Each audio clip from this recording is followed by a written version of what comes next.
Good evening, everyone. We're working our way now through the essence of the Bhagavad Gita, Paramahansa Yogananda's explanations written by Swami Kriyananda, the commentary book. We've only been doing it in this time slot for this is only our second or third week. So the beginning half of the book is also on YouTube I'm not sure where, but it's not hard to find. So if you want to start from the beginning with us, you can find those editions or just stay here in chapter 5. Every bit of advice in the Gita. It's not a novel where you have to know what all the characters were doing or a 3-act play. Every verse has its own purpose and meaning, so you can just join from this point on and it'll be fine. So let us begin with the prayer. Heavenly Father, Divine Mother, friend, beloved God, Jesus Christ, Babaji Krishna, Lahiri Mahashaya, Swami Sri Yukteswar, beloved Master Paramahansa Yogananda, saints of all religions, dearest friend Swami Kriyananda, humbly we bow to you all. Inspire us with your living presence. Guide us with your endless wisdom. Lift our hearts into your realm of perfect joy. We are your children making our way as best we can through this rather confusing world. Take us by the hand. Lead us with sure steps to our eternal home in thee. Om. Peace. Amen. We sometimes have Keshava chanting with us to start the class, but he has another commitment tonight and may, unfortunately, be committed for several weeks. But as soon as he's free, he'll be back with us.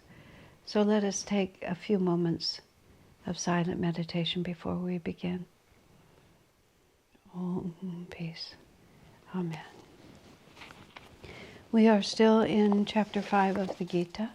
We're in the last handful of verses, but we're not rushing. So we're in chapter 5. We're starting with stanza 24.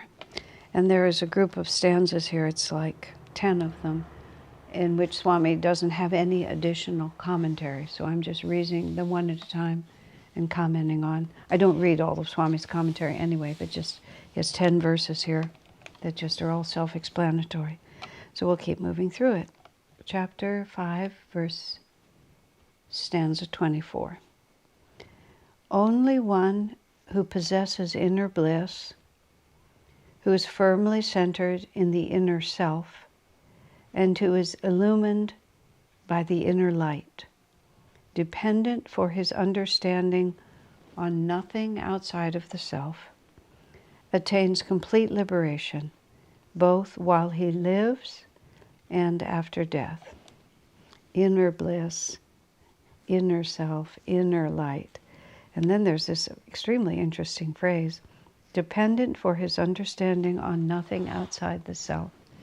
When I first came to Ananda in 1971, summer of, I think it was that summer, Swami was working on the book called Your Sun Sign as a Spiritual Guide. It's really interesting. I mean, during those years, he wrote Crises in Modern Thought, which is now called Out of the Labyrinth, which he thought of writing just in 1962, just before he was expelled from SRF, and after he was separated from SRF, where he'd been a monk and had his life very defined for him, and he suddenly had to self-define his life. He started writing that book, which is a book it's the study of Western philosophy and showing how the answers that even Western philosophy was seeking can all be found in the path of self-realization. Swami defines it as sort of the basis of everything else that he's done since. It's particularly on my mind right now because in the last months, the Crystal Clarity, which is Ananda's publication company, their managers and I had the same idea at the same time, which was that maybe we could create audio books of Swami Kriyananda's books, the ones he didn't record for himself, now that he's not with us anymore. I mean, not all authors read their own books. Many books are read by someone other than the author for one reason or another.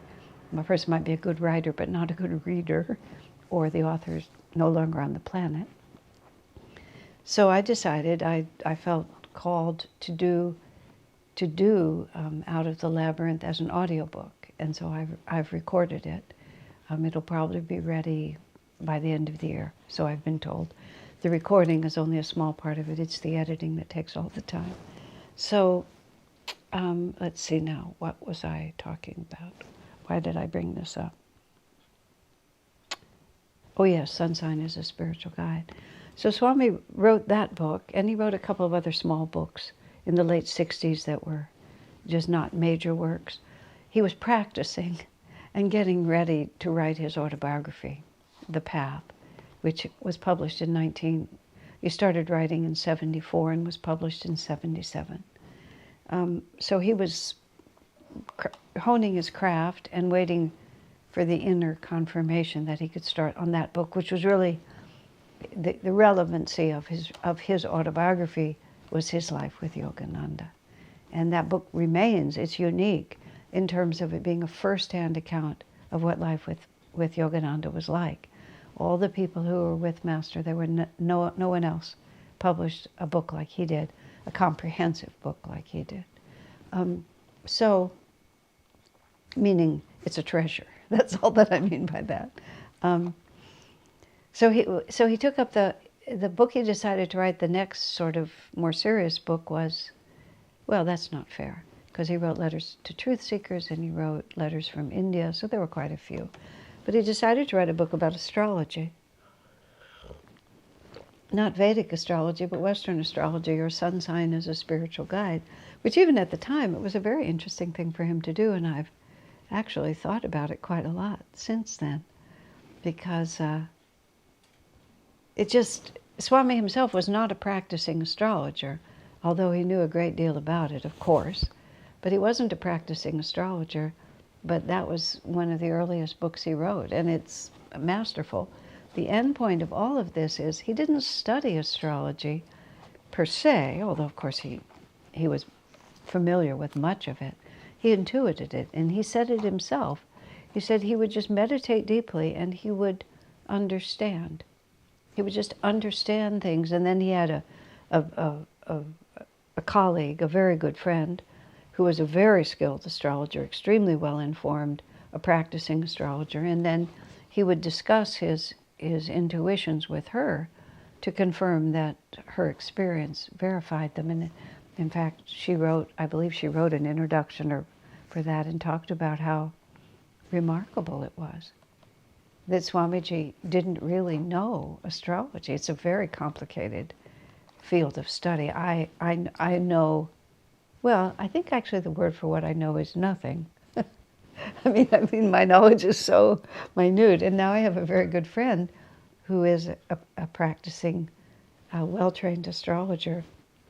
So I appreciate even more that I know nothing, and it makes me appreciate even more what Swamiji was doing, and what he said. Just quite simply was, in superconsciousness, everything can be known. And he would go into a deep state of meditation. He at that time he never talked about these things, but his meditations were superconscious. And from that perspective, all in this world, knowledge is all separated and fragmented. You have to kind of pick it up from the outside. You go to school and you learn stuff. I was a good student from past lives. I was a terrible student from any actual interest or energy that I put into it.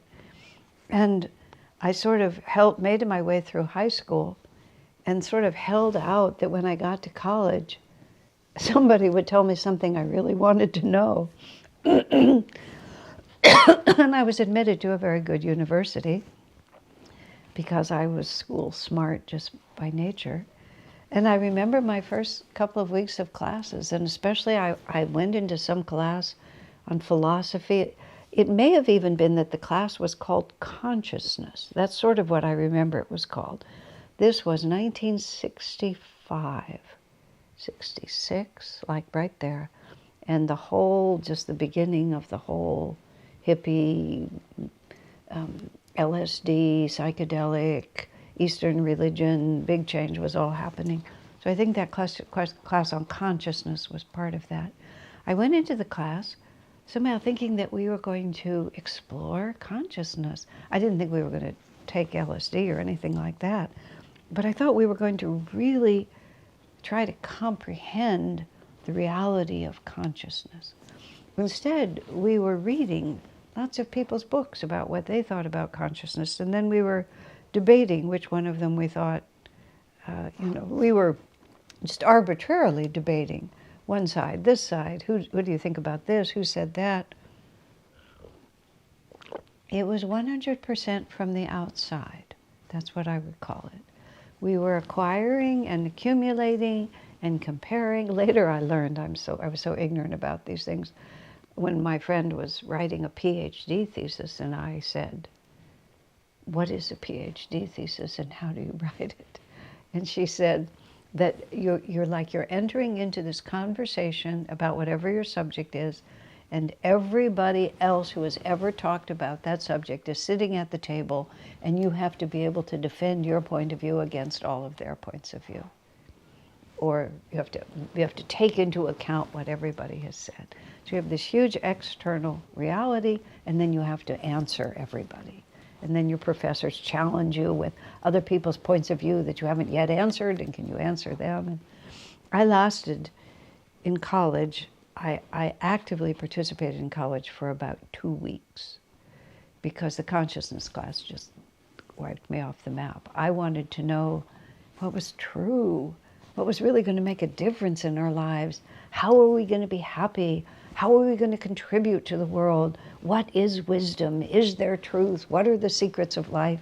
And all I was supposed to do was just read and comment on all these other people's equally intellectual, not experiential concepts. And I just couldn't deal with it.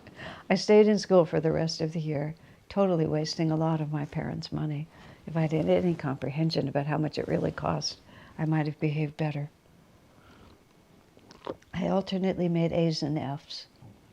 I was perfectly capable of doing the work, but I wouldn't go to class if the assignments didn't interest me. I just didn't do them. Because what I wanted was understanding that emanated from my inner self. I didn't know that, but that's what it was. And they were all very, very smart. And they knew a lot about what they knew about, but they didn't know what would make them happy.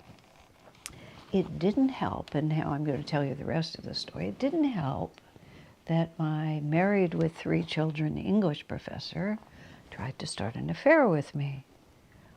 Wow, you are really a moron. How can you possibly be my teacher? And I wasn't prudish. Everything was breaking apart at that point. It wasn't that. It was, you're married with 3 children. I'm an 18-year-old student. What kind of a man are you? And you're supposed to be my teacher? And it was sort of part of, nobody thought it was such a big deal. He certainly didn't. Wow. So when I read here that, let's see, I do want to just make it clear. It was a different time. It wasn't like I felt he was taking advantage of me. I have, let me think how to say it. I think we're responsible for our own actions. But it wasn't the same culture that's in now. Nowadays I could have breathed a word and had him fired. But that wasn't the culture at the time. And I didn't feel the slightest inclination that I had to acquiesce to his wishes or put upon in any way. I just thought that he was an idiot, and why would I ever want to be involved with him? What could he possibly be hoping to accomplish with that kind of an interest?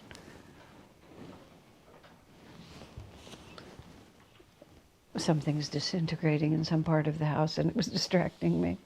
Okay, having said that, the real point, isn't it funny? I haven't relived that thought in a long time. Anyway, moving right along. So it says, dependent for his understanding on nothing outside the self. That was the phrase that I was working with. So there's Swamiji, and he wants to know what the planets mean in a horoscope. And he's able to go inside of himself and understand that. Swami said Master could access any kind of specialized knowledge, and it appeared to Swami that Master could speak any language he needed to speak. He could talk to doctors about scientific medical things, even though Master had never studied it. But he was dependent only on the internal self, which is the source of all knowledge and inspiration.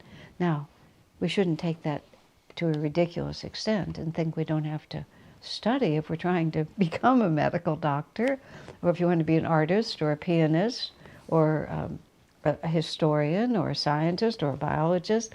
One of the reasons I could be so cavalier about college was that there was nothing I wanted to do that required the kind of specialized knowledge that they were going to give me. If I wanted to be an engineer and understand, the aerodynamics of a rocket ship, I would have had to study it in order to do it. But I wanted to be happy, and I wanted to understand truth. And without knowing it, because I'd never seen the Gita, and I didn't until years later, I would like to move from an inner light, from the inner self, and not merely just be subject to the forces around me. I mean, in retrospect, I was a truth seeker from the time I could breathe and think, probably even from before then, and undoubtedly from before then. I just didn't have words for it. But I didn't exactly have words until I met Swamiji, or until I met self-realization as a teaching.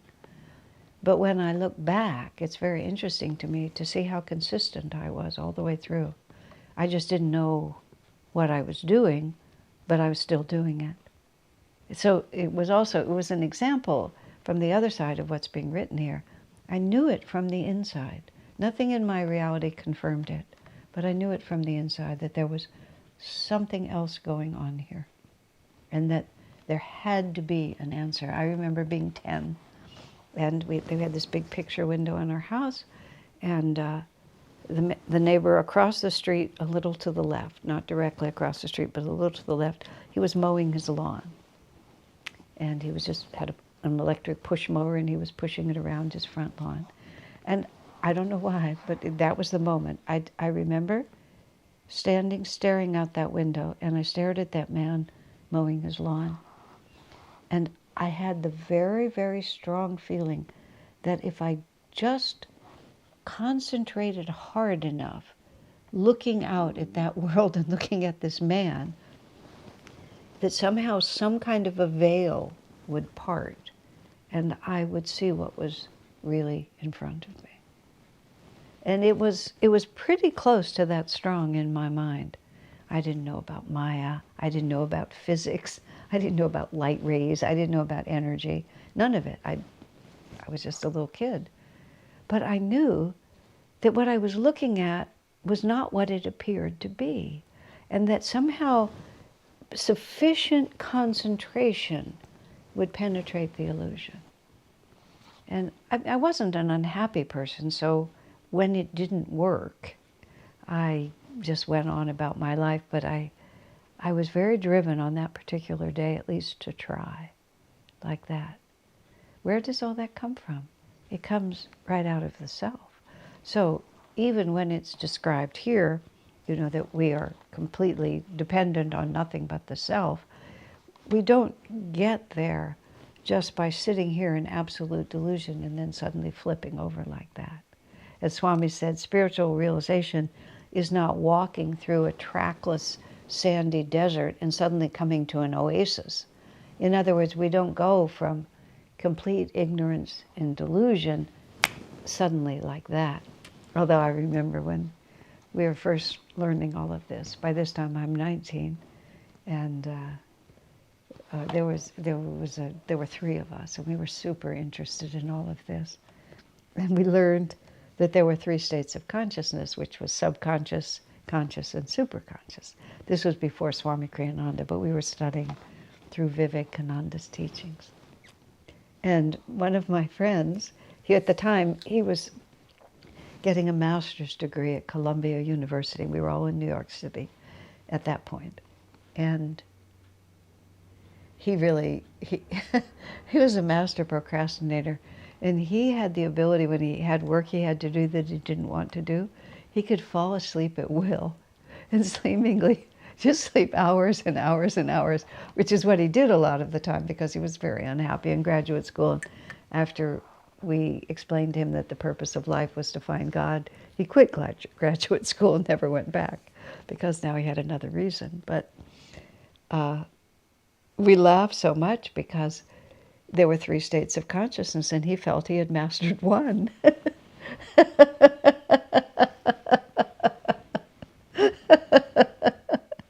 The other wonderful thing that we loved in that summer in New York City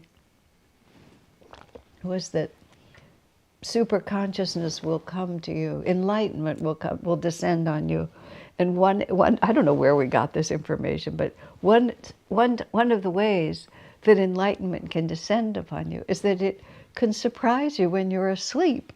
So you can go from sleep into enlightenment just like that. So we all decided that was the way we were going to achieve God realization, is just by sleeping, and then it would come to us that way. I mean, there was a lot we didn't know. It was very nice meeting Swami Kriyananda and getting it all straightened out. But the point is, and this is what I was saying, it doesn't come at you all at once. And this is where these verses are all really helpful. It's like we become increasingly capable of drawing our understanding from inside ourselves. And even if we continue to live as I have continued to live, I've lived within an ashram since my early 20s. I've been part of Ananda and I've never left. So my life has not been, hasn't followed the norm in many different ways. But otherwise, I've been very involved with people. You know, I've had many close relationships. I have lots of friends. I've had, successes and failures and heartaches and fulfillments and all like that. I didn't just go to a cave, go to a monastery and just sit there. Never. But so there's been an enormous amount that's come into me from the outside. Once I found people who were interested in what I was interested in, I've been an avid student. It's just, even when I was in college, I was more than capable of learning. I just was not interested in learning. So when I found something I really wanted to know, which is Master's teachings and Swami's teachings, Swami's articulation of that, I've applied myself furiously to it. But the whole project has been to awaken inner understanding.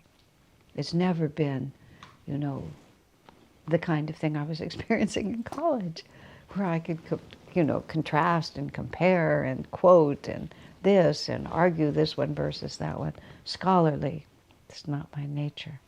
But what it's done over time is, as we purify the heart of all its confusions and fears and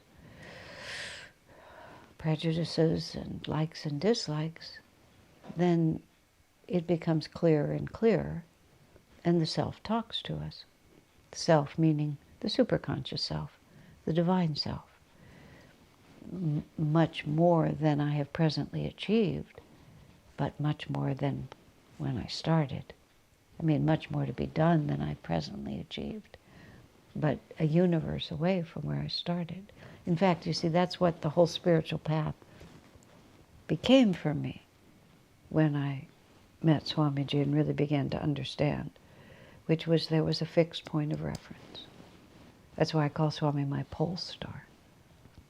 And pole star says so much. And you know, I understand what the word pole star is, because until I met him, I didn't have one. And what that means is, I was beginning to understand the spiritual teachings because I met Vivekananda's books when I was 18, and I met Swami when I was 22. So, but what Swami did, there was always a point by which everything else could be evaluated. When Swamiji went to be a disciple of Master, he was also 22 in New York City, and he went to Los Angeles where Yogananda was living. And all of it was new to him, because that was 1948. The autobiography was published in 1946.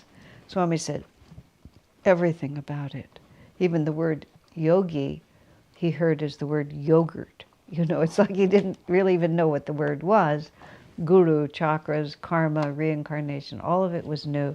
But he recognized Master just deeply from the inside. So a week after reading autobiography of he's living as a monk in Los Angeles in Master's ashram. And Swami said it was all so much for him that sometimes he would literally get dizzy and he would have to sit down just to get his bearings again. And then not all the monks in the ashram were very loyal. Loyal wouldn't be the right word. They were not exclusive in their studying of Master's teachings. And there was a lot of people who came and went as a consequence. So they had lots of different things, lots of different ideas. No matter how far out or preposterous the idea might sound to Swami, his only question was, did Master say so? Because if it was Master's teachings, Swami had no hesitation in believing it was true, even if he didn't know what to do with it, how to comprehend it. But when I met Swamiji, I was a little more educated in self-realization, at least. I knew Guru, Yogi, karma, reincarnation. But all of a sudden, it was a lived reality for me that was just, it was there in front of me because it was of him. He exemplified, he demonstrated everything that I had read about. And it was from inside. I recognized Swami when I saw him before he spoke the first time. I knew who he was. How do we know those things? I'm sure you've had experiences too, where you just know. I mean, it's been 50 years, so I can pretty much say that it wasn't just an impulsive idea. I didn't know whether it was or not, but it wasn't, because we know from inside. We cultivate the capacity to be dependent for our understanding only on the self. And that truly is the only security there is in this world. You can go to college for 15 years and some new discovery will wipe out everything you learned. And you know, in our Living Wisdom schools, we teach children how to learn, because that's the age we're living in. You need to know how to learn. You have to be able, willing, eager to learn, because you can't just learn and then sit on what you know, because it'll disappear. So again, we're teaching the children to rely on the self, to cultivate who they are inside in their own consciousness. And then even in a very practical way, everything will follow. So don't think that this is beyond our ken. This is right where we're standing, this verse, and what we should be doing. So, moving on, chapter 5, verse 25. His doubts and hesitations removed, his karmas all obliterated. I love that word, obliterated. His senses subdued, delighting only in the good of all, he, the sage, attains emancipation in spirit. There's so many, just, you start looking word by word. Emancipation in spirit. So what is it that emancipates us from this world? It's to move into the world that is exactly here with us, but we're not perceiving it. When I don't have visions. I don't see things differently. I was there at 10, staring at that guy mowing his lawn. I could be there at the age I am now, staring at that guy. He would still just be a guy mowing his lawn. I don't have the wherewithal to penetrate through this. But what's so fascinating, the way Master describes it, he said all the levels of consciousness and all the different worlds. The astral world is not over there. The astral world is right here. That's just so interesting to think about that. It's a vibration. We can see the vibrations that we exist on. Now again, you can bring this down to actual real life experience. I have a lot of sensitivity to other people's thoughts and energies, and I'm not presenting that as anything particularly anything. It just is the way I am. I've always been that way. I have a very, very, very, very active mind. So I notice a lot of what's going on, and I kind of put things together. And I have a very fast mind. I have a very active and very fast mind. So as a consequence, I tend to know a lot of what's going on in my environment. People's exchanges with each other, that so-and-so needs the salt at the end of the table. You know, that this one is looking for the tomatoes. I've presided over a lot of dinner parties, and, you know, I can pass the salt. I can go in the kitchen and bring more tomatoes. I can see that more drinks are needed just because I notice. Or I can feel that someone's not happy today. I'm not a psychic, but, you know, they just show me that they're not happy. It seems obvious to me. Okay, what I mean by that is there's certain vibrations and certain realities going on in a room that someone else might not notice.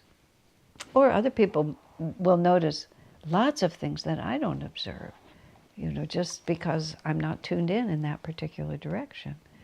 But all that stuff is happening at the same time and in the same way, and we see or experience what we're capable of seeing and experiencing. Now, people who have extraordinary abilities. Swami knew this woman in Italy. Her name was, she was called Natuzza, and she was quite an extraordinary saintly woman. And she could see into the astral world so easily, and she could see people who weren't living on this plane, but she would see them present in this world. She worked as a servant. She was an uneducated woman. She gradually became recognized for her extraordinary qualities. But when she was working as a servant, she would sometimes set extra places at the table because she saw people in the room and she thought they were coming for dinner.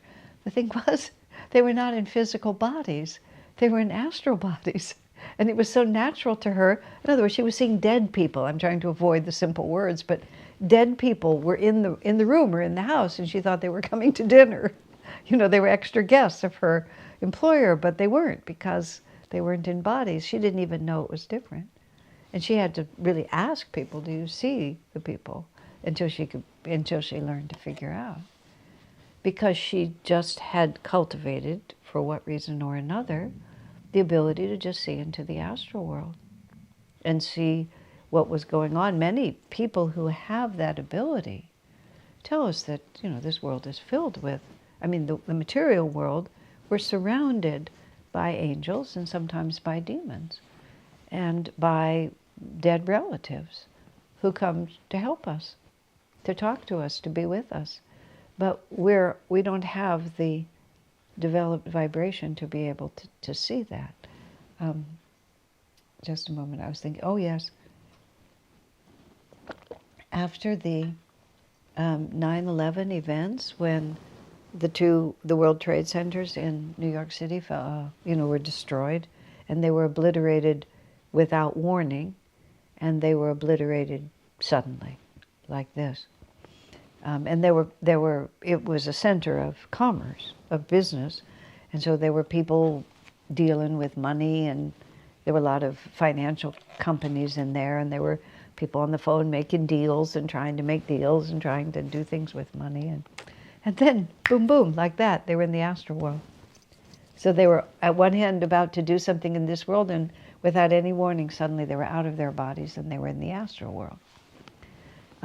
And I read this amazingly interesting account of a woman who had that kind of sight, that she could see dead people. And she said on the New York subways, for many days afterwards, she said there were people who were now outside of their bodies, but didn't really know they were dead, and just didn't really know what they were supposed to be doing, because they were about to, complete some big transaction in this world, and then suddenly they weren't here anymore. And she actually said it became like her particular little ministry for a number of weeks afterwards, that she would just ride the subways and talk to these people because she could communicate with them and try to help them understand that there was no going back to the office. No matter how many subways they were on, they were not ever going to get back to where they were, and then help them to let go and go into the light, because you get confused in that moment. So emancipation in spirit, I was trying to think what I was talking about. We become emancipated from this reality because we perceive another reality, even if we're still physically living here. But see, right now we're bound by this. We're bound by the imperatives of the body, by the compelling desires of the heart. We're not emancipated. The material world owns us. The avatar, the great sage, which is what we're talking about, can live in this world, but he's emancipated from this world because he lives in spirit. Master, I think it's an autobiography of a yogi, where this yogi was talking, and he was a married man, and his wife was a very materialistic person and used to nag him a lot. And the yogi said, "But I fooled her. She doesn't know where I am," is how he put it. And it wasn't that his body wasn't still there in the house receiving her tirades or whatever they were, but he'd emancipated himself into the spirit. And so while she was doing whatever she was doing, which wasn't particularly enjoyable for him, he would just move his consciousness into another realm, which was right here within this realm. It's just that we weren't perceiving it. So this is the same as like dependent only on the self, is like when we feel ourselves enslaved or trapped or oppressed or whatever we might do, how do we try to solve the problem? There was one of the pioneers in hospice work, in helping people to die consciously, in the conscious dying, or whatever they called it at that time. This was many years ago.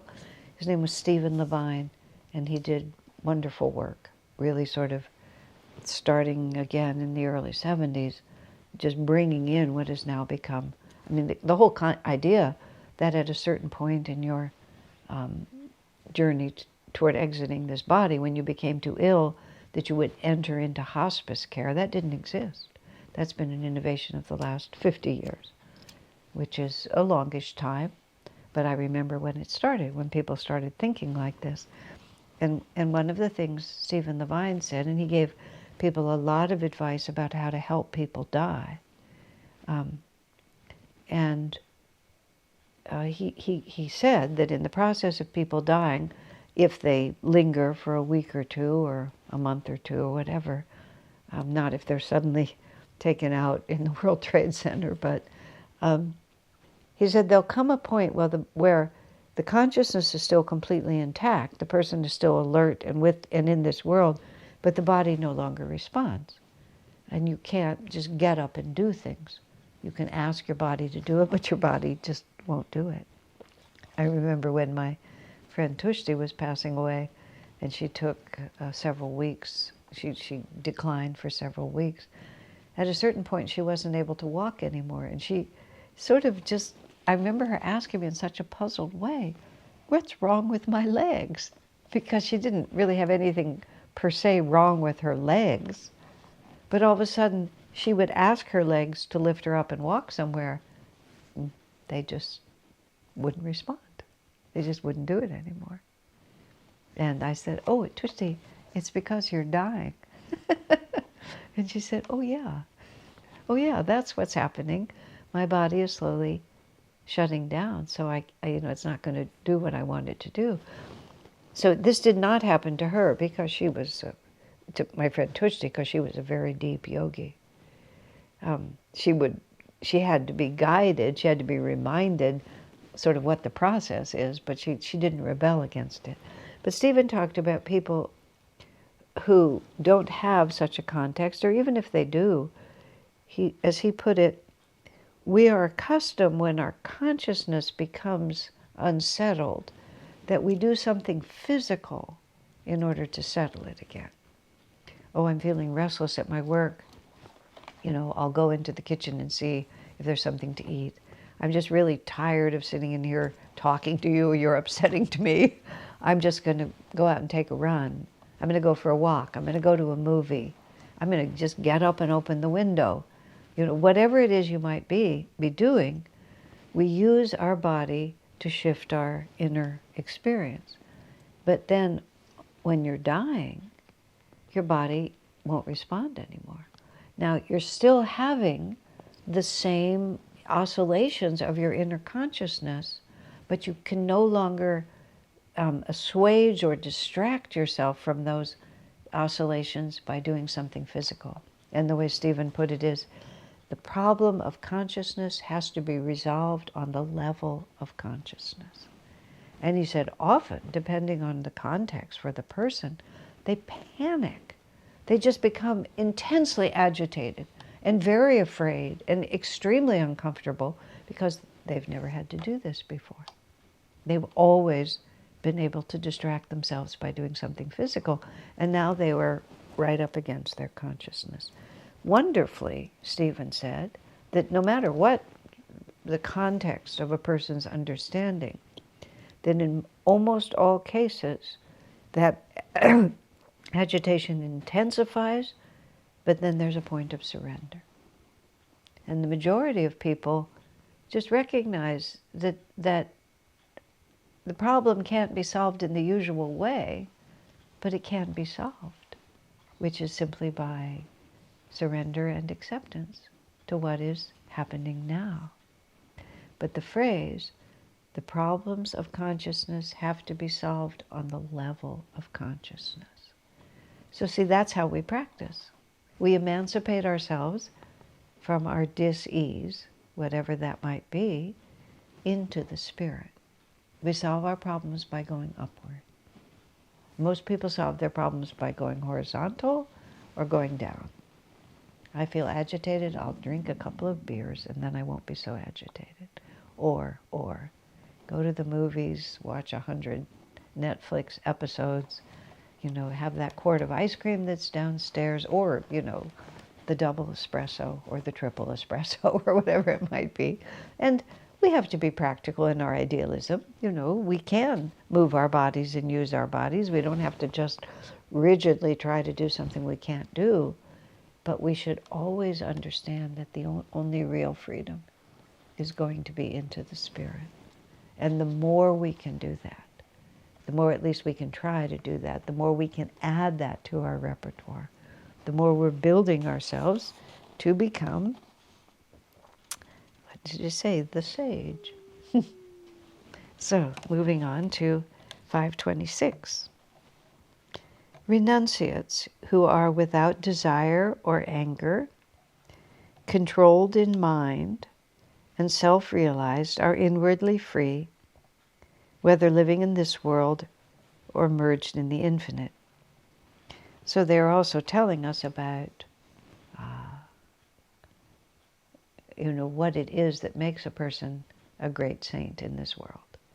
And that incarnating in a physical body does not diminish the consciousness of one who is completely free. This is later in this book. I think it's later. I don't think we've come to it yet. Swami does a little description of these different designations of spiritual freedom. A siddhi, a jivan mukta, an avatar. And a jivan mukta is someone who is freed while living. That's what that means, jivan mukta. And so a person can be living in this world in a human body. They're not an avatar because they're not, well, it's not even worth explaining, but it's a jivan mukta. And I think what I was wanting to say, oh yes. And Master said that a jivan mukta has completely dissolved his ego, which is there is no identification with the ego. And self-definition as being a separate individual is the ego is the post on which to which karma is attached. So therefore, if you have no identification with your ego, energy passes through you, but nothing sticks, because it's just the flow. Everything is the divine energy flowing, and even though you're there, you're present, you're responsible, you're acting. Swami Kriyananda described himself as Swami Kriyananda is an event for which I am responsible. He said, I never identify myself as Swami Kriyananda, but it is an event for which I am responsible. That's a brilliant way to describe it. I don't know how many of you, but especially when I was living at Ananda Village, well, also here, I was often responsible for big events. For many years, whenever there were big banquets to be cooked, especially Indian banquets, believe me, I was not that skilled an Indian cook, but I had a little repertoire that I could repeat. And I would be in charge of these very large banquets for 200 or 300 people sometimes, or 100 or 50 or whatever it was. And it was a big event, and I had a whole, because I did it a lot, I did it enough, I knew exactly, sort of how the whole flow would go, how I had to organize, how I had to make the shopping list, what I had to do. I needed the right crew in there, and I would have things all, I called it my brain. I would print out my whole brain, and I would tape it to the refrigerator so that I could keep going back and making sure that everything was moving as it was supposed to go. It was always a whole lot of stuff, and pretty much without exception, it all came out well. When Indian people started coming to Ananda and started cooking real Indian food, I realized how enfeebled I was, but in the context, we still did a very good job. But it was huge, and it would take me days and days and just endless hours, as many hours as I could work with my crew to get the thing done. It was a big event. And I wanted it to be good, but I never actually for a moment thought that I was the meal that I was making. But I could never let down my energy. The fact that it wasn't my self-definition did not in any way absolve me from any aspect of the enormous task that was in front of me. I had to face into each one. And, when things would go wrong, when I discovered that the people over there who were sifting sugar into the sandesh, I guess we were making, or maybe something else like this, had actually been putting salt into it. And how and when the transition actually happened, I wasn't sure. There were a lot of things that had to be dealt with. And when I myself actually poured 8 gallons of eggplant curry onto the floor, those were notable moments. And my most favorite of all the times that I did was, as our community got bigger and we were having to cook bigger and bigger, I started thinking, how do people do this? And then I saw some banquets in India, and I saw people, they had things that basically looked like garbage pails, just big things like this. So I went out and I got a couple of garbage pails because I was running out of pots. However, I missed a really critical point, which was those were metal garbage pots, and I got a plastic one. It was just like a little unclear on the concept. This is how it happens when you're responsible. So I was there, and I had a huge vat of dal. And I guess I must have been cooking it the day ahead of time, and I wanted to store it and then put it in the walk-in, and then we'd reheat it, the walk-in freezer, refrigerator. I don't know what the deal was. But I'm pouring all this dal in, and it's a big thing to do. And I keep feeling it on my foot. And it took me a while, and I thought I was just, pouring it badly. It was coming out of a pot, and it wasn't pleasant on my foot because it was hot. Finally, I realized that as the hot dal was going into the pot, from the bottom, it was melting the seam and opening it up like this. So as I'm pouring from the top, there's this ever-enlarging hole coming from the bottom. It was like lava, coming out of a volcano. I'm pouring it in here, and it's just coming across here, and I'm standing right there. So gradually, but it was so incomprehensible to me, the fact that my feet were gradually being buried in hot dal. It took me longer than you would think to figure it out. But I couldn't stop for any of those things because I was responsible. I just had to keep going. In both cases, I left an inch on the floor and took the rest of it and put it back in the pots. Because just because the bottom had touched the floor didn't mean that everything had touched the floor, so I just put it back.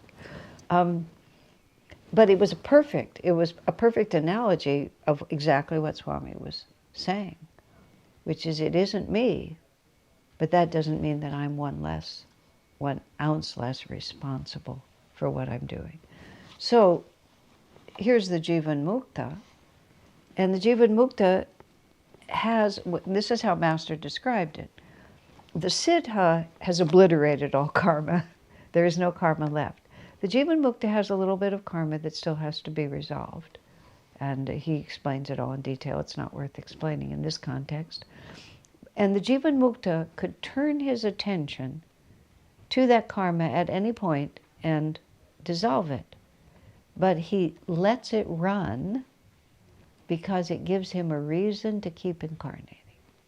That little bit of karma pulls him back into this world, just that little bit, and then, because it doesn't mean anything to him, because there's no ego there, he lets it keep running until he turns his attention to it and by his divine realization dissolves it. So, because he's completely free inside. What makes us suffer is our belief inside ourselves, that this is happening to me. Master made the statement, not everything, let's see, how did he say it? Not everything that happens to you personally actually concerns you personally. And believe me, when I first heard that, I was just like, I knew it was English. I could define every one of those words. I could even explain it in a paragraph or two. Did I have the slightest understanding of what he was talking about? No, not at all. But over time, I'm an event. Swami Kriyananda is an event that I have to respond to, because what a person wants when you're tempted towards subconsciousness is to be absolved of responsibility and to be able to just sit back and not have to deal with it. And a lot of people mistakenly think that's what renunciation actually is that I don't rise above it like that yogi who escaped from his nagging wife. I don't rise above it, I just duck under it. And philosophy can be greatly misused, which is why, the Gita says you don't teach these teachings to everyone, because not everyone can understand them in a way that will end up being helpful to them. So they are inwardly free, whether living in this world or merged in the infinite. When Swami asked Master, when he found out that Master had lived as a king in Spain, later Swami felt it was Ferdinand III was who Master was most likely. And and also William the Conqueror, who's a very famous figure in English history. And both of these men were not only kings with all the power and the wealth that that implies, and the extraordinary responsibility and involvement in the world, they were also warriors, big warriors who led their men into battle for years and years and years, just like not at all the life.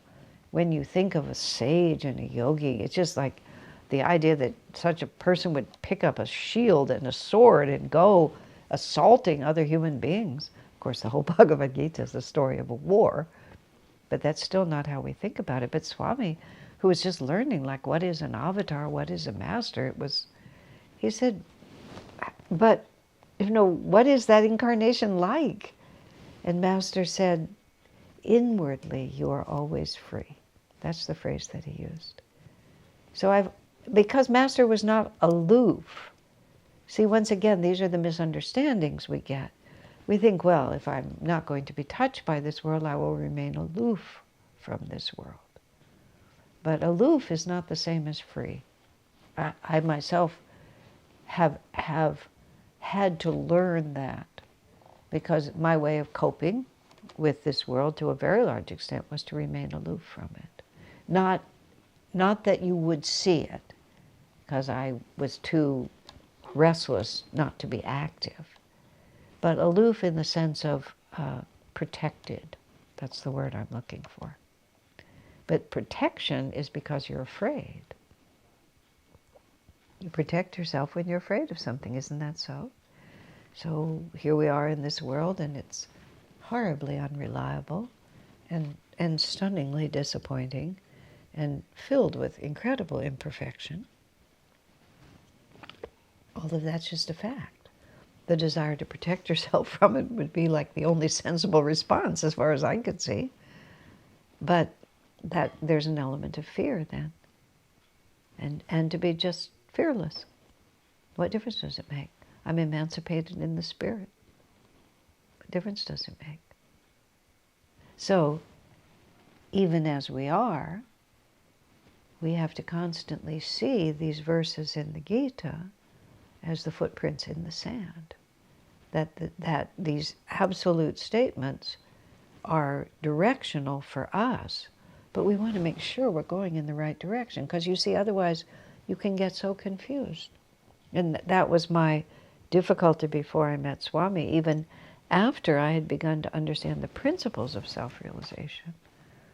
I just couldn't figure out how to live them. I just couldn't figure it out until I saw someone doing it.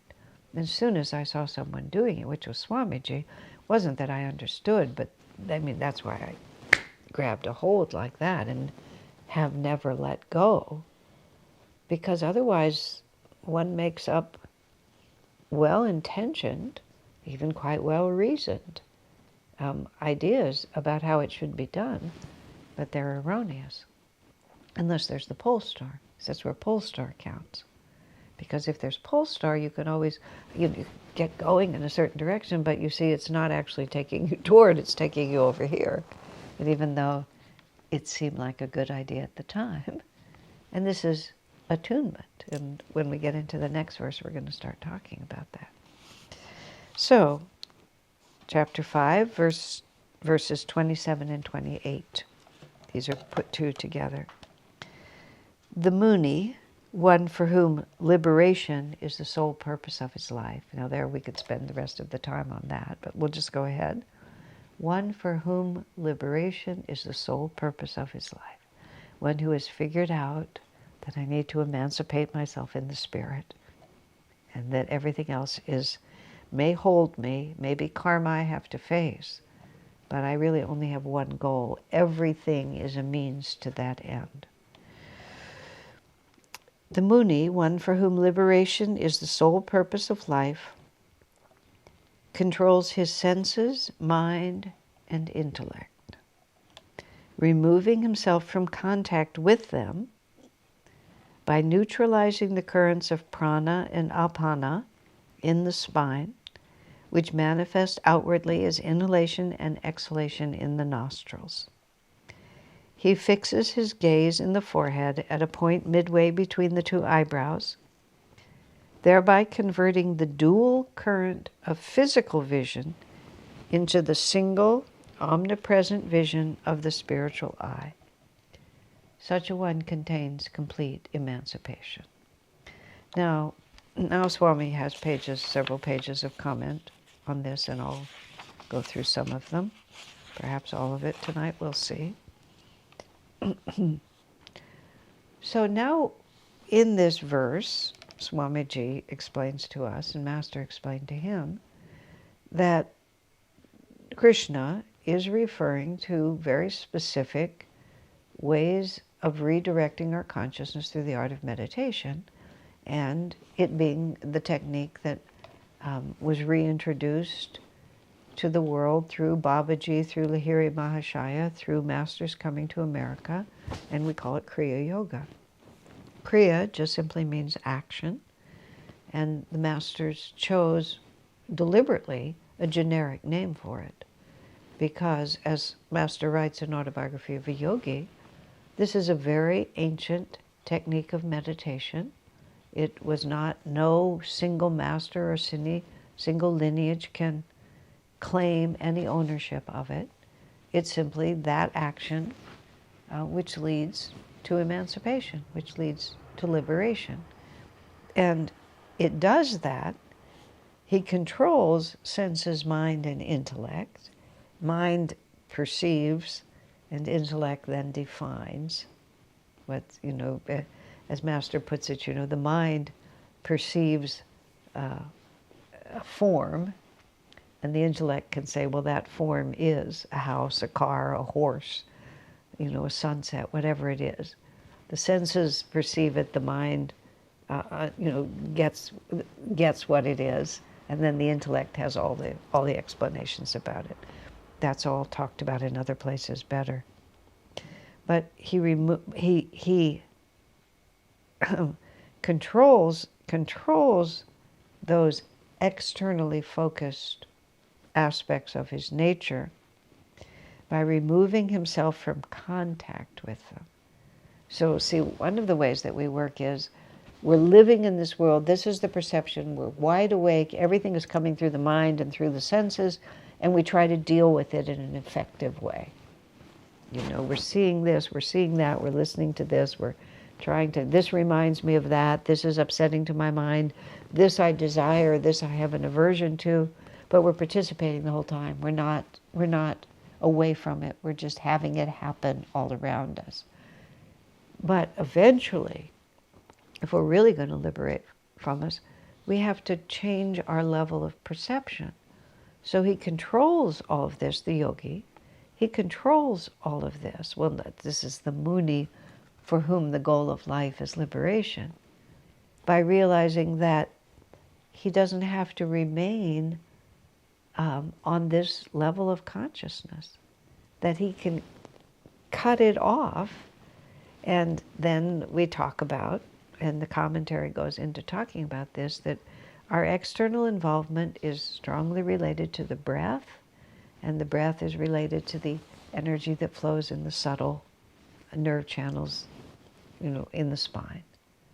And that's sort of the biggest secret that yoga teaches us. It's not just a philosophy about all this stuff, about how karma works and how we incarnate. It's the actual technique for shifting our experience. And this is where Kriya Yoga, as the Kriya Yoga of Lahiri Mahashaya is how we identify it, was such a tremendous gift that Master brought to the West. And in the Festival of Light every week, we repeat, Jesus appeared to the great Master Babaji. And Jesus is part of this spiritual lineage. Jesus appeared to the great Master Babaji. He said, my followers still remember that they're supposed to love and serve one another, but they have lost connection with the fact that they also need to commune inwardly. So they're very busy involved with this world, the senses, the mind, and the intellect. They're very busy.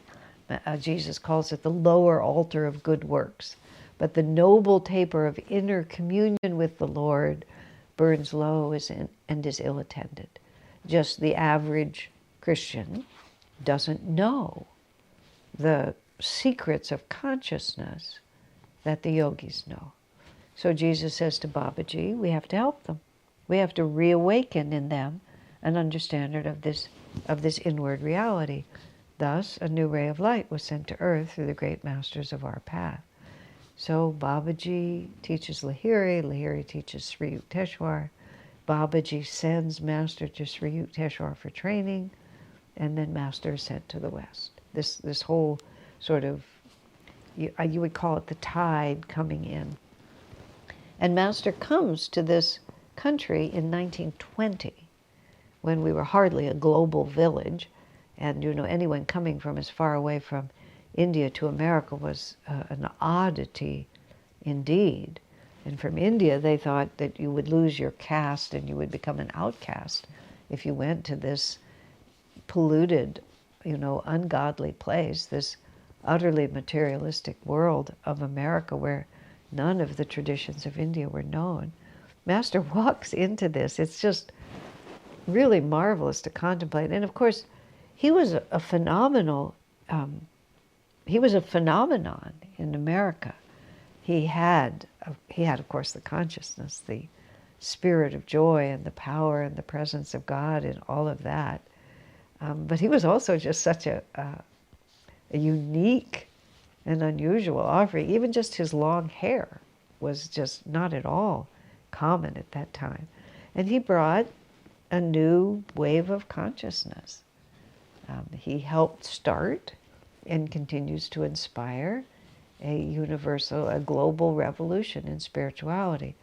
Because what he brought to Americans who were, and churchianity was very much well established in America. At this time, 100 years later, we're living in a very secular society. Even when I was a child, no school would ever schedule any events on Sunday morning. It would have just been blasphemy to do so, because Sunday morning was when people went to church. And even Sunday afternoon, Sunday was a spiritual, not a secular day. And so secular events, especially, children's events related to school, where the parents would expect the children to be available for their spiritual Sabbath. It was unheard of. And nowadays, all the the soccer matches and everything, it's all on Sunday morning.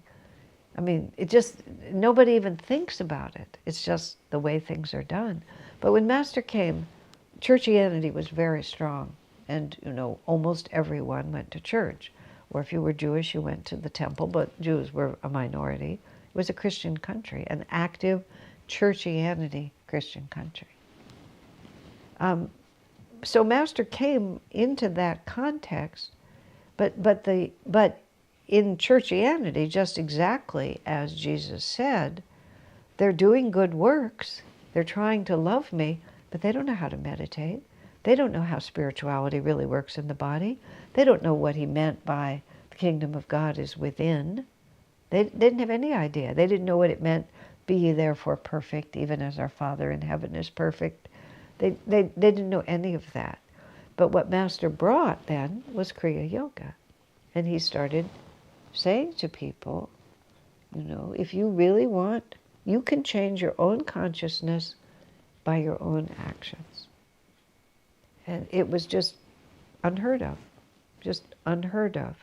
But it was the beginning of a spiritual revolution, because he was saying it's not about institutions, it's not about priests, it's not about pujaris, it's not about ceremonies, it's not about being saved or not saved.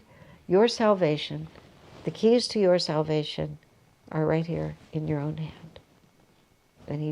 And that's why also in the Festival of Light, how does it said the keys to our enlightenment. Anyway, they're right in our own hands. Abundant now is our hope, because it's right in your own hands. I can, if liberation is the goal of my life, I can control all of these forces which are constantly distracting me from who I really am trying, what I'm really trying to experience, because I can step away from it. He controls it by shutting it off, by shutting off my connection to it, by just going into another world. And then the Gita specifically explains about the up and down current tied to the breath. And the breath being, and then here it is right in the Gita, the breath being this magnificent reality, because it, on the path of Kriya Yoga, the way Master taught it, and then as a consequence the way Ananda teaches it, the first thing you learn when you're on the pathway to learning the full practice of Kriya Yoga, you start by watching the breath. And you start by repeating the mantra Hong as the breath flows in, Sa as the breath flows out. This is a very well-known mantra, a very well-known technique, because it works. Because the breath is between a conscious and an unconscious reality. So we can control our breath, we can regulate it, we can breathe deeper, we can breathe slower, we can breathe faster, we can breathe rhythmically, we can breathe through one nostril or the other, we can breathe through the mouth or through the nose. There's all these different pieces we can do. But we can't stop breathing. I mean, unless you're an advanced yogi, but the average person, in other words, you can't commit suicide by simply refusing to breathe. You just can't, because what will happen is you make the conscious decision not to breathe, and if you happen to have the willpower to hold your breath that long, you will pass out. You will lose consciousness, and then the automatic system will resume your breath. So you can influence the breath greatly, but unless you learn the yogic techniques, you can't stop the breath. So we start just by watching the breath, because the breath is like exceedingly accessible. It's always with us. It's something that we're so familiar with, although we don't really know it at all. But it also is the tunnel into other realities, because the breath is caused by these more subtle energies. So we start by exploring the breath, or we start, as you get into the actual technique that is called Kriya, you start by controlling the breath, directing the breath in a certain way. And by directing the breath in a certain way that cooperates with the subtler realities, again, the breath becomes the penetrating force, which takes us beyond the breath, which takes us to another reality. So what is so enjoyable in Master's commentary on the Bhagavad Gita is that there it is. That's the essence of what Kriya is. The inhalation and the exhalation, as how do they put it, offered into each other, and then he fixes his gaze at the spiritual eye. These are all just the very basics of this. Now, when he starts, when he starts into the commentary, there's a few things that are very beautifully stated here. He said, how does he put it? Right. A fascinating aspect of this process of self-realization is that one does not need to reach out to become one with the infinite. He has only to attain a level of perfect refinement inside himself. And then inside ourselves, and see, this is also the popular phrases, they say counterintuitive, but it's very interesting. And these are among the many things that we have to work with when we hear that it's the in and the outflow of breath, which relate to these subtle nerve channels, and the dualities unite, and by concentrating at the spiritual eye, all of this energy shifts, and this world falls away, and we perceive another world. the mind automatically thinks that it's over there. The mind automatically thinks that I'm standing at the bottom of Mount Everest and it's up there. Because this is the way Maya keeps us bound, is it keeps us looking outside. The senses, the mind, the intellect, it keeps analyzing this world. And what the Gita is telling us and what Kriya Yoga is telling us is that it's the opposite of having to reach for it.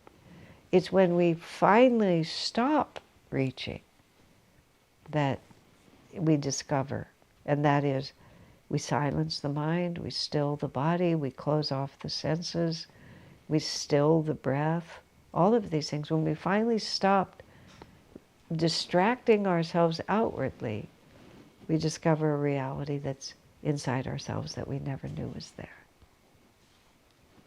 And there's such an extraordinary promise in that. You know, nothing is required. Really contemplate that for a moment. Nothing is required that you don't already have in full measure. And the mind just tries in every way to think that I'm lacking something. But we're not lacking anything. It's the very thought that we're constantly reaching out. I was with friends once, and their first child was born in the hospital, and I was with them when the child was born. And the baby was having a very slight amount of distress, but because it was a hospital setting, they immediately picked up the little girl and took her to another room. And the father went with the baby, and then I went with them. And the baby was, and it turned out to be very minor, so in a matter of almost no time at all, it was all settled, but they were still had the child there. So here this father is meeting his daughter for the first time. He sort of leans over her like this. She immediately reaches up her hand and takes his hand, his finger. He was a big man, and of course he was little because she'd just been born. So she had her tiny little hand. She grabbed one of his fingers, which was about the same diameter as her little fingers together. She wasn't more than 3 or 4 minutes old. Now, on one hand, of course, it was, oh my gosh, it was just tears. It was so beautiful, and he was so in love with his daughter, and it was just about as gorgeous as it could be. On the other hand, part of me thought, she's not 5 minutes old, and look at that. She's moving her hand to reach out to see what she can get from the world around her. That's how we start. That's how we always are. And of course, fortunately, she had a lovely set of parents, and so it wasn't like awful, but that was the first thing she was doing. And so this is so deeply inculcated in us that we have to make a profound and deep and an unrelenting effort to turn that back. And just, that's why they talk so much about meditation is relaxation. And we tend to think of relaxation as sleep. We don't think of relaxation as being more dynamic than anything we've ever done before. But relaxation, because what we have to do is we have to relax our grip on all this, everything that we're always gripping, which is why in the commentary it also says that the only way we can really do this is by attuning our consciousness to someone who has already achieved what we're trying to achieve. And it's very, well, this is why Kriya is only given through initiation, and this is why, rather than just passing it out to anyone, you have to make a commitment also to be a disciple in to the line of teaching that is presenting this Kriya to you. And some people will object to that for various reasons. I saw a long commentary, which I haven't yet answered, in regard to one class I gave recently all about objecting to various facts about Kriya, which a person has a perfect right to whatever opinion they want to have. But attunement with the Guru is Kriya. You can't just say, oh, I could do all of this. Why can't I just do all of that? Why do I have to do that? Well, I don't know. Because that's what it is. You can't play soccer with a tuba. You have to have a soccer ball because that's what it is. And you can't really shut off all those realities and go into that inner world except by the uplifting power of the Guru. Because the organ of perception, the nature of this reality is that which is trying to break free can't break free on its own. You can't actually lift yourself up by your own hair, or pull yourself up by your own bootstraps. You can't just lift up your feet and have yourself go. There has to be another power that is moving you into it. I've given up trying to really, I've certainly never tried to persuade anyone. But it's an experience that we have. When I saw Swami Kriyananda, I didn't have any subtle understanding of it. To be perfectly truthful, I still don't understand it. I just experienced it. I just experienced that his magnetism could change mind. And no amount of effort on my own could accomplish what I could accomplish if I received his energy and allowed that to come into me. I think of it like this. I'm not a very good singer, but I'm not the worst either. And my voice range is in an alto range. If I had to stand by myself and sing the alto part, I could never do it. I have never been able to do it. But if this person is standing next to me singing the alto part, I can just sing the whole thing. With a little bit of effort. I have to study it. I'm not that good.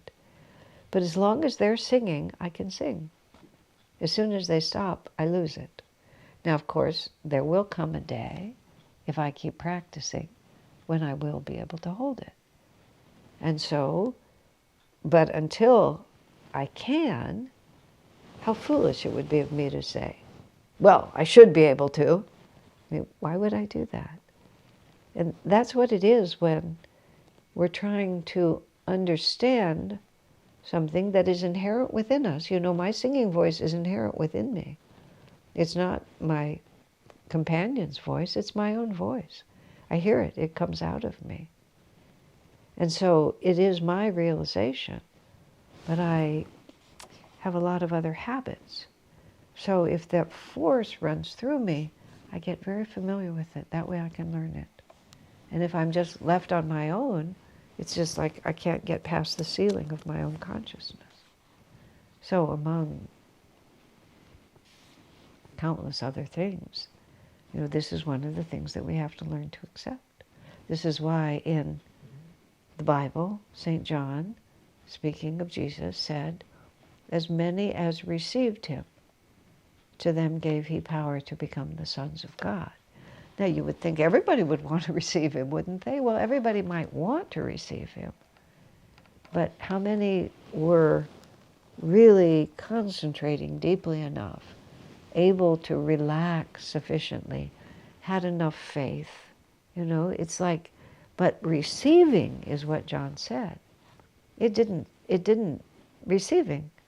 And just by its very nature, your mind doesn't quite know what to do, because receiving sounds passive, doesn't it? But to receive the Guru is anything but passive. There was a friend of mine who was trying to make a hard decision. Well, actually, let me put it differently.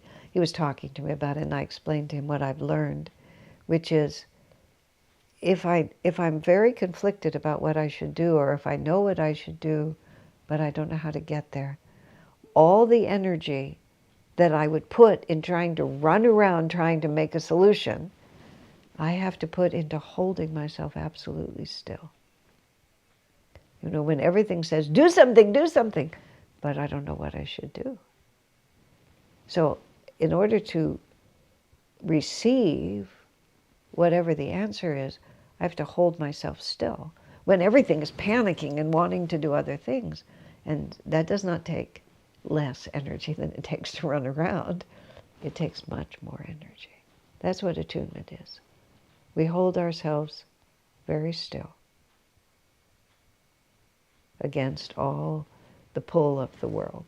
We concentrate at the point between the eyebrows on the breath. That's what's being asked of us.